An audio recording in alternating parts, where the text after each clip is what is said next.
তুমি ওয়ান্ট মানে হলো চাওয়া, আর টু কেন দেবো, পরে যখন কোনো ভার্ব আসবে তখন আমরা টু দেবো। মানে আমি চাই হলো আই ওয়ান্ট, আর এরপরে আমি কি চাই, কোনো কিছু করতে চাওয়ার ক্ষেত্রে তখন টু দেওয়া লাগবে, টু দিয়ে সেই ভার্বের অন দেবো।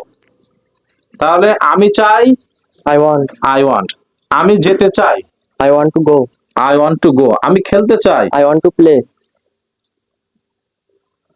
আমি দেখা করতে চাই I want to see. I want to meet, Oh, hi. Meet মানে দেখা করা, সি মানে নিজে নিজে দেখা, Oh, মনে থাকবে। yeah. তাহলে আমি দেখা করতে চাই কি হলো, I want to meet. আমি তোমার সাথে দেখা করতে চাই I want to meet you. I want to meet You. You. আচ্ছা, আমি তোমার সাথে বিকালে দেখা করতে চাই I want to meet you afternoon. In the afternoon. Oh, hi. In the afternoon. এগুলো খেয়াল করতে হবে, I want to meet you In the in the afternoon. Afternoon. বসো।